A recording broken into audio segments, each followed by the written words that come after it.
Bendito el nombre del Señor Jesús. Ya lo tenemos. Romanos 8, versículo 1 y 2. Leámoslo en el nombre de Jesús. Ahora pues, ninguna condenación hay para los que están en Cristo Jesús. Los que no andan conforme a la carne, sino conforme al Espíritu. Porque la ley del Espíritu de vida en Cristo Jesús me ha librado de la ley del pecado y de la muerte. Leámoslo una vez más, hermano. Ahora pues, ninguna condenación hay para los que están en Cristo Jesús, los que no andan conforme a la carne, sino conforme al Espíritu. Porque la ley del Espíritu de vida en Cristo Jesús me ha librado de la ley del pecado y de la muerte. Tomen su lugar, hermanos.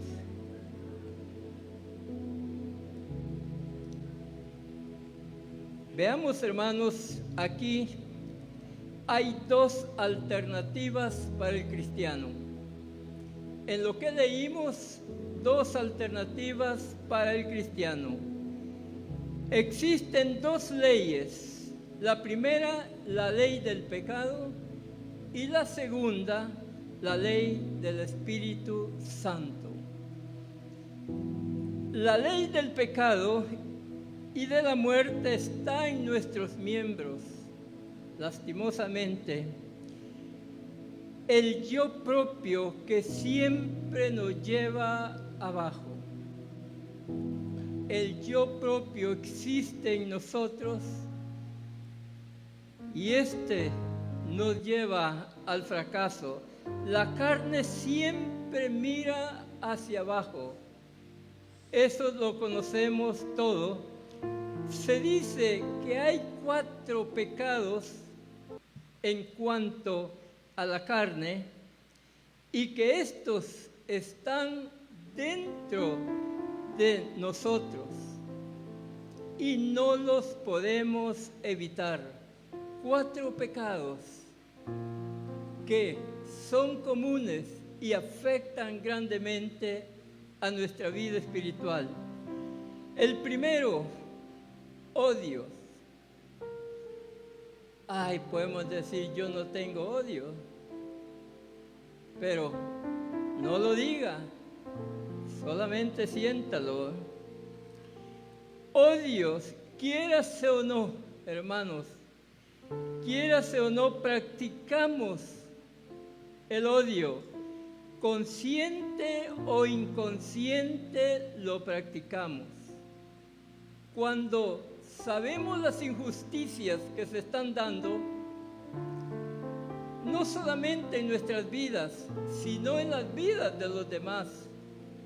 Sabemos lo que está pasando determinadas personas que podría evitársele, pero está ese gran problema que está afectando. Y el creyente es por demás, somos carne, odia, siente esa cosa que no la puede evitar. Está el odio. El segundo, el temor o la cobardía. Ambas cosas están entre nosotros.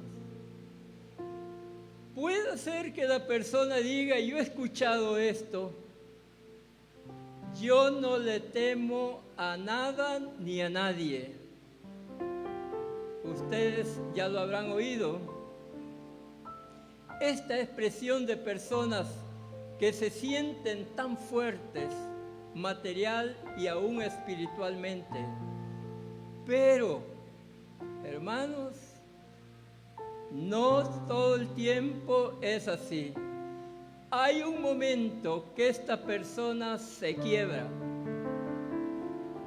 He visto llorar a esos que han gritado, yo a nadie le tengo miedo, y se golpean el pecho como gorilas. Y después los he visto llorar. Realmente, hermanos, es la carne la que nos impulsa a decir lo que menos creemos que pueda suceder. Pero tengamos cuidado, mi hermano. Yo tengo experiencia en esto bastante porque lo he visto bien cercano. Y he dicho, pero si esta persona ha dicho esto, ¿y cómo es que hoy se ha llenado de cobardía? Es la carne, hermano. El tercero, la inferioridad. La inferioridad está en todos los estratos sociales, religiosos, políticos, todo. El gobierno puede tener todo el poder en la ley de su país, pero está bajo una inferioridad. Hay uno más alto que él. He leído historias de emperadores que se han creído aún dioses sobre la tierra, que la palabra de ellos se cumple de la manera que sea, se cumple lo que ordenan. Yo recuerdo haber leído la historia de un emperador que él tenía dominado los tres poderes del Estado. Nadie podía cuestionarlo. Lo que él decía era una orden y se cumplía en cualquiera que fuera de los poderes del Estado. Leía de este hombre que en cierta oportunidad, un 1 de marzo de 1953, se presentó al Parlamento. Se nos dice que todos los parlamentarios quedaron asombrados de su visita, una visita sorpresiva, no había avisado de nada que llegaba. Llegó y lo primero que dijo, no vengo a pedir permiso, vengo a decirles que el 9 de marzo serán enterrados 3 millones de judíos. Y dio un puñetazo en la mesa, confirmando que eso se iba a hacer, quiérase o no, el 9 de marzo, 3 millones de judíos bajarían a la tumba. El 2 de marzo cayó fulminado de un derrame cerebral. El Parlamento pidió 7 días de velación para él. El 9 de marzo, este hombre, él estaba siendo enterrado y no los judíos. ¿Por qué, hermanos? Todos estamos bajo una inferioridad. Nuestro Dios está sobre todo, en todo y para todo. Él es el Todopoderoso, el único que no está sujeto a la inferioridad. Todo lo puede. Por lo tanto, el hombre debería de reconocer esto, que no es todopoderoso para creerse de esa manera. Está bajo poder. Hay uno más alto, el que gobierna este mundo. El cuarto pecado de la carne es complejos de culpa. ¿Cuántos hermanos y hermanas se bautizan en el nombre del Señor y siguen pensando en sus pecados? Se sabe que en el bautismo, en el nombre de Jesús, la promesa es para remisión de pecados. Aquí hay un perdón completo. Pecado, por grave o sencillo que sea, es borrado completamente. Ese libro escrito de sus obras es anulado. Pero la persona sigue creyendo que por aquellos pecados graves que cometió, no cree que con el bautismo fue perdonado, porque esperan hacer un sacrificio que les duela, que sientan que les cuesta y que de esa manera serán verdaderamente perdonados. Entendamos, pueblo del Señor, la Escritura nos dice que por gracia somos salvos. No es por méritos humanos ni por sacrificios que hagamos. Somos bautizados en su nombre. Ha habido una limpieza total. No hay por qué estar pensando en complejos de culpa. Somos perdonados. Somos libertados de todo pecado. No hay nada que nos afecte. Lastimosamente, hay problemas en la entrega al Señor. Eso es cuando hacemos una entrega a medias, afecta nuestra vida espiritual. La segunda ley, la del Espíritu de vida en Jesús, ¿qué ley es más fuerte, hermanos amados? Depende de la decisión de cada uno de nosotros. Depende de que cuál es la que es más fuerte y es en quién entregamos nuestro dominio. ¿Lo hacemos con nuestro Dios o lo hacemos de algo propio en nosotros?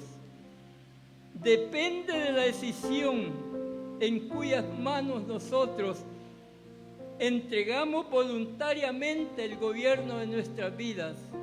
Esa es la ley más fuerte, la ley del Espíritu de vida en Jesús está en nosotros.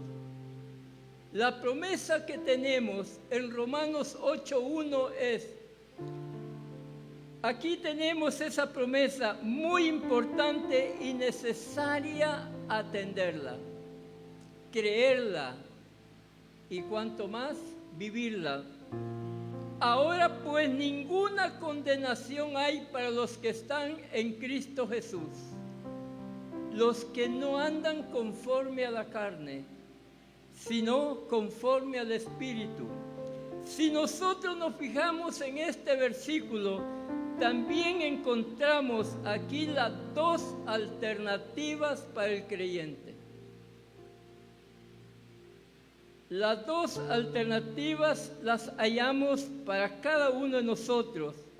Aquí la palabra de Dios está presentando las mismas alternativas. En la primera alternativa le estamos mostrando que hay una salvación que el Señor ha concedido a aquellos que han creído en el Señor Jesús. Esta, hermanos amados, es la que nosotros hemos echado mano, y la segunda alternativa es para aquellos que andan conforme a la carne, aquellos que verdaderamente no han entregado completamente su vida al Señor. No hay promesa de salvación. Los que andan conforme a la carne. Esto, hermanos, podemos decir, bueno, si tenemos que caminar, somos carne, somos vida aquí. Aquí se refleja lo que es la vida pecaminosa, no es la materia que cargamos. Es la vida que escogemos para cada uno. Pues ser cristiano es una práctica para las obras. Esto sería una doble vida, por decirlo, cuando la persona anda en las cosas de la carne. Cuando somos cristianos que hemos creído en el Señor, pero que no ha habido un cambio en nuestra vida espiritual, pasamos al altar aún nos bautizamos y seguimos en el mismo sentir de nuestra vida material en la cual hemos vivido. Desde el punto de vista que hizo su entrega, fue a medias, no fue una entrega completa. En cierta oportunidad leí el testimonio de un hombre que dice que él soñó que se fue para el templo y cuando llegó al templo se dirigió al altar a orar en el sueño y se inspiró en la oración y le dice: Señor, te entrego las llaves de mi vida. Y vio inmediatamente una mano extendida pidiéndoselas, que se las entregara.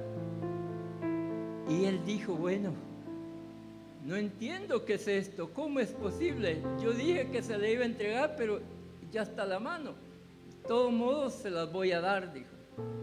Se sacó el grupo de llaves y se la puso en las manos. Y la mano no se retiraba, siempre estaba allí. Y le dice: Señor, ya te di las llaves.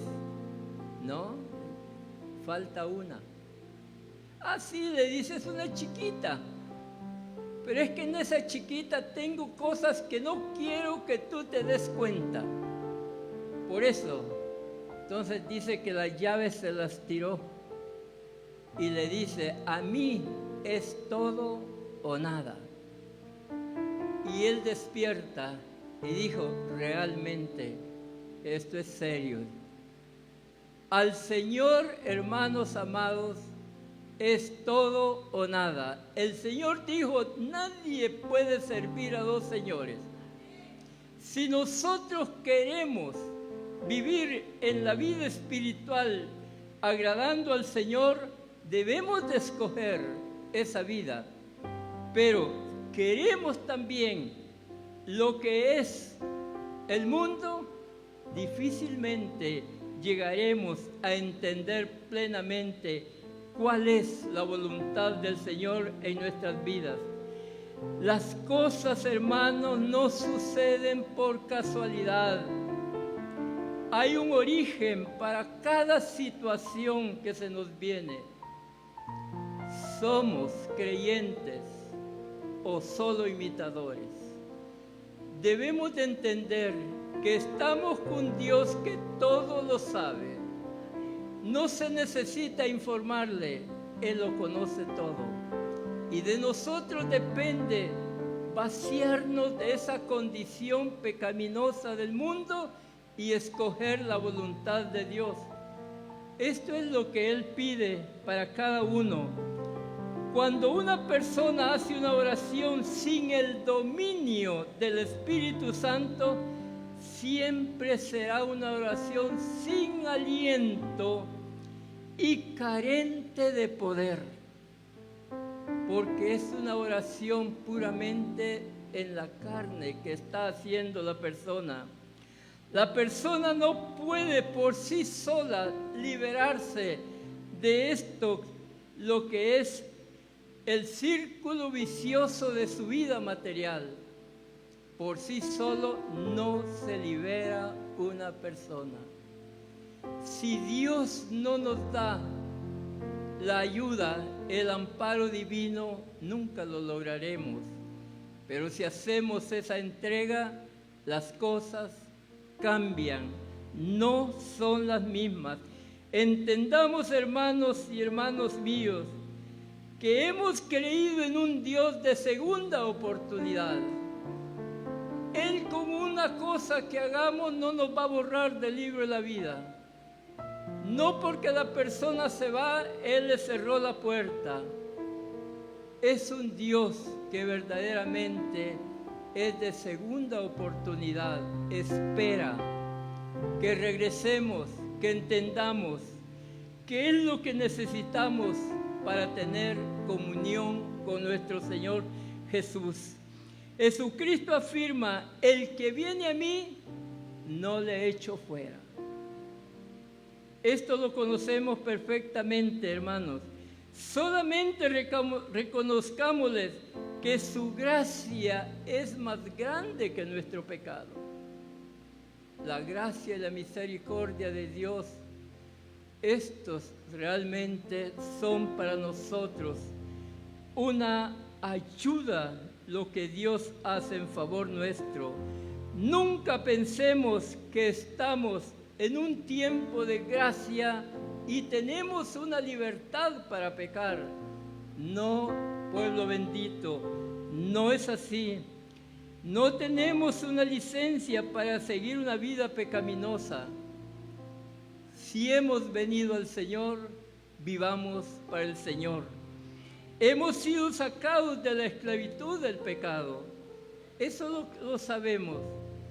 Ahí está el testimonio de nuestra hermana Araceli, donde llegaron, dice que música por todos lados, diversión.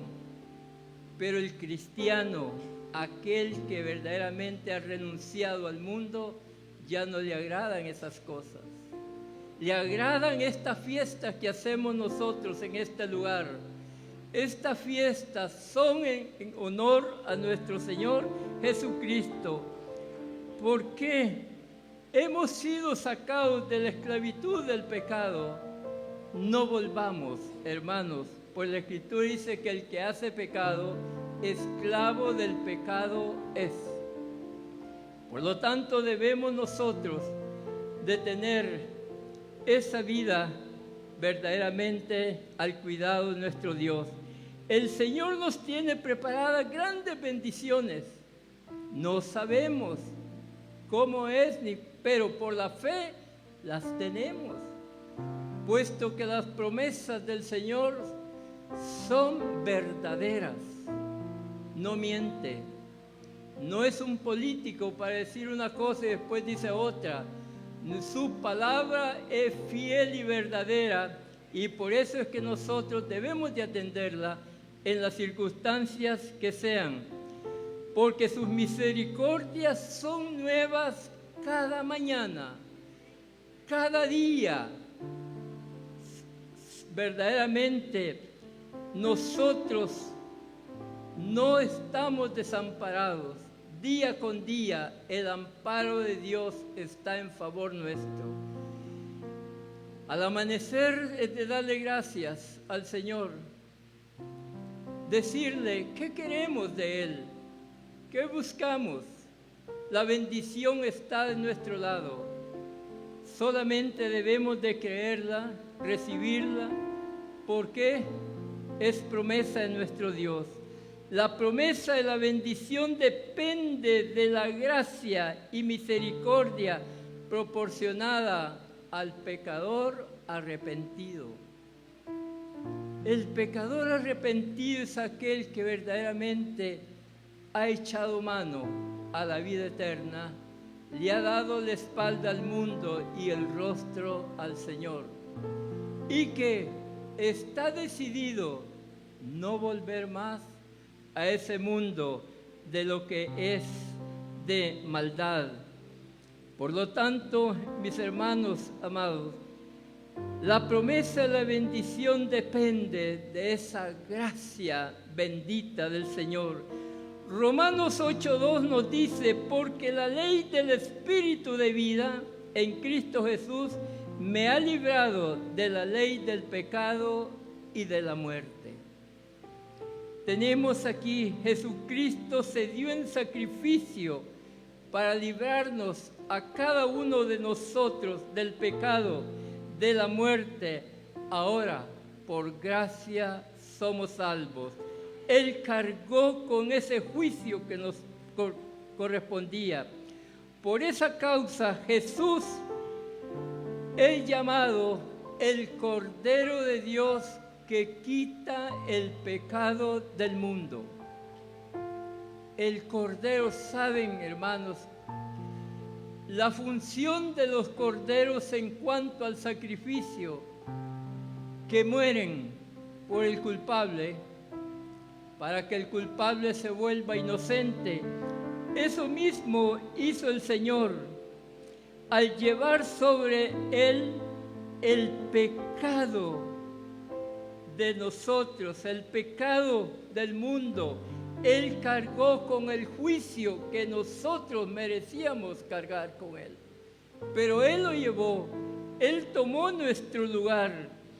Jesús llevó nuestro castigo para darnos esa justificación de la cual ahora, por decirlo así, disfrutamos. Esa justificación que no lo merecíamos, pero por gracia la recibimos. Esa justificación que nos da esa liberación del pecado y de la muerte eterna. Porque no es solamente el pecado, sino de ese juicio venidero que está por caer en el mundo. Jesucristo tomó nuestro lugar, se hizo Hijo del Hombre para que nosotros formemos parte de ser hijos de Dios. ¿Qué Dios es el que tenemos más maravilloso? ¿Quién es aquel que toma las desgracias de una persona para hacer feliz a otro? Solamente el amor del Señor lo hace en favor nuestro. No porque seamos la gran cosa, pero es por misericordia, por amor al hombre. Cargó el Señor con todo esto. Prefirió la corona de espinas para que nosotros recibiésemos la corona de vida. ¿Qué diferencia? Verdaderamente lo que nuestro Dios se expuso por darnos a nosotros esa salida factible del pecado y tener esa entrada al reino de los cielos. A esto se le conoce como la inagotable misericordia de Dios en favor del hombre arrepentido en el pecado. No importando hasta dónde llegó la maldad del hombre, Dios se hizo cargo de todo esto. Jesucristo afirma que Él vino a buscar y a salvar lo que se había perdido. Somos el testimonio de esta palabra. Somos el testimonio. Nosotros vivimos en un tiempo de perdición. Él vino a buscarnos y nos halló y nos trajo. Verdaderamente, hermanos, nosotros no lo amamos a Él primero, Él nos amó primero. Nosotros no lo buscamos, Él nos buscó a nosotros. Realmente tenemos todas las garantías del amor de Dios en nuestro favor. Porque vino a buscar al perdido. Ahora nosotros somos el testimonio de que somos salvos.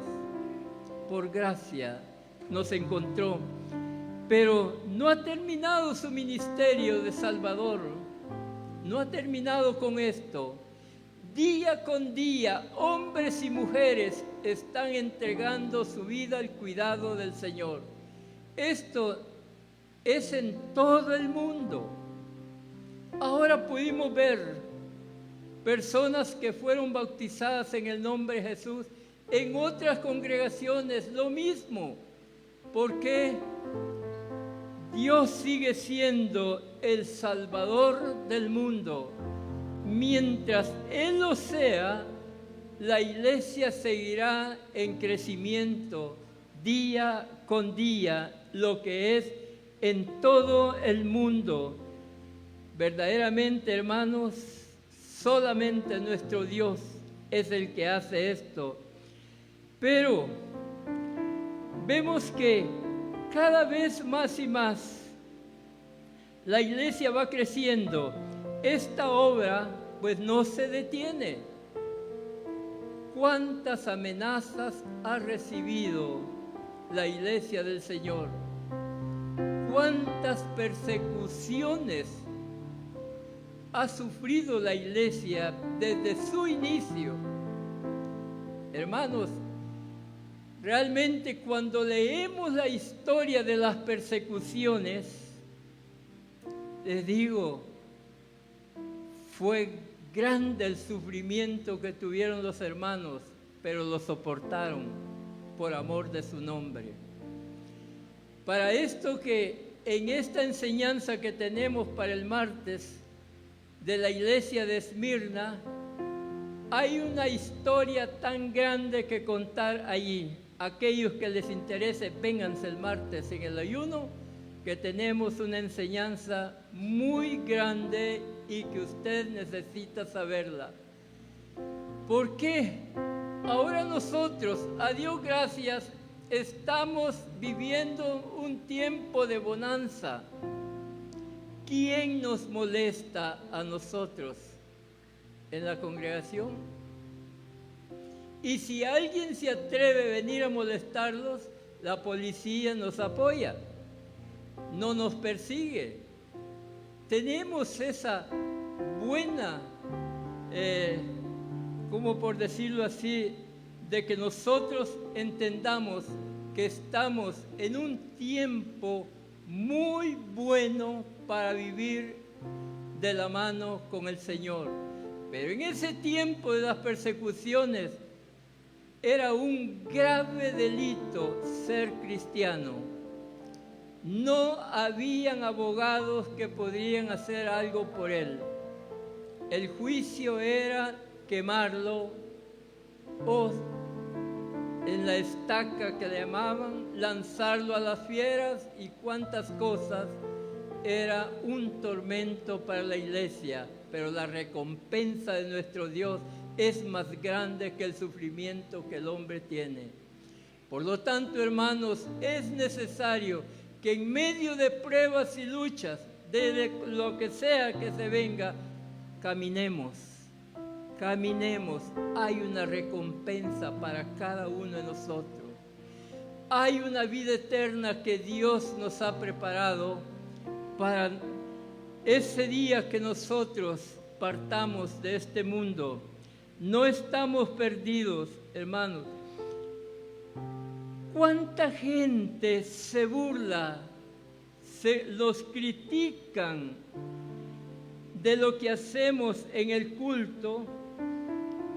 ¿Por qué, hermanos? Porque el pecador no lo entiende, nosotros lo entendemos, salimos de ese mundo. ¿Cuántos habemos aquí que odiábamos a los evangélicos? Ahora los amamos porque hemos cambiado esa vida de perdición por esta vida de salvación que nuestro Dios tiene. Nosotros sabemos que celebramos fiesta en honor al Señor. Que al mundo le guste o no le guste, eso no tiene que importarnos. Que nos importe nosotros rendirle adoración a aquel que se lo merece. Rendir ese reconocimiento que por su grande misericordia todavía nosotros estamos de pie delante de Él y buscamos servirle. Somos bienaventurados, hermanos. ¿Por qué somos bienaventurados? Porque no tenemos tropiezo en reconocer al Señor Jesucristo. Sabemos que Él es el único Dios verdadero. Sabemos que Él pagó el precio por nuestra salvación y sigue dándonos esa bendición tan grande. Jesús es el único Dios verdadero, todopoderoso. A Él sea toda la gloria, la honra por todos los siglos. Él se merece todo. Nosotros somos deudores. Jesucristo es un tropezadero para muchos, a pesar de que la Escritura lo declara a Él quién es, pero ¿cuántos verdaderamente siguen negando la veracidad del Señor? Siguen negando de que Jesús no es el único Dios verdadero. Dudan que Él sea el mismo Dios del Antiguo Testamento.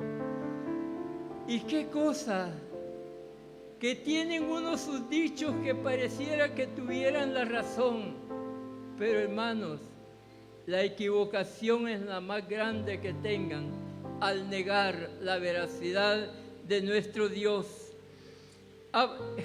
Isaías 45:6 nos dice: para que se sepa desde el nacimiento del sol hasta donde se pone, no hay más que yo, dice el Señor, y ninguno más que yo.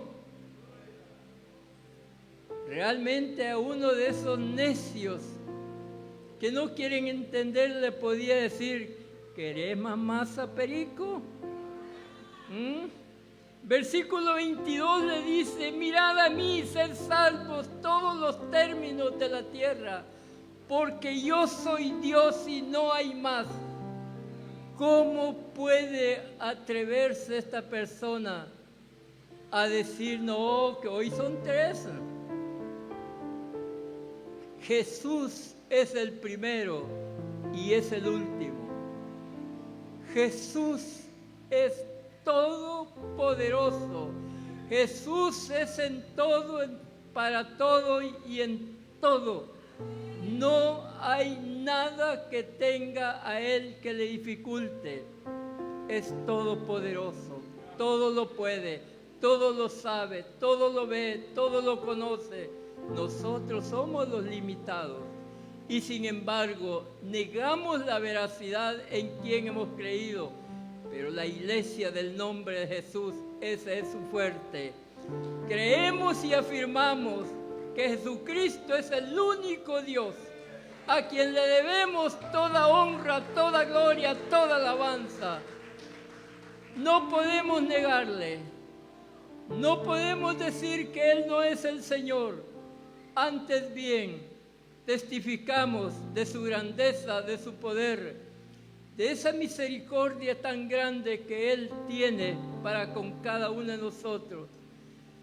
No lo merecemos, ni lo merecimos, pero por gracia el Señor nos ha dado esta facilidad de salvación. No venimos nosotros como en el antiguo tiempo con un animal y ofrecerlo en sacrificio para ser perdonados. No, basta con reconocer a Jesús, el único Dios que todo lo puede y nos perdona. Con recibir su nombre tenemos asegurada esa salvación tan grande. Y es más, dice que los que creen en su nombre les dio derecho de ser hijos de Dios. ¿Qué más queremos, hermanos? Dios lo ha hecho todo, lo ha dado todo. Nosotros solo somos receptores de su gracia. Por lo tanto, seamos agradecidos. Agradezcámosle y démosle la honra que Él se merece. Que el Señor Jesús les bendiga en gran manera.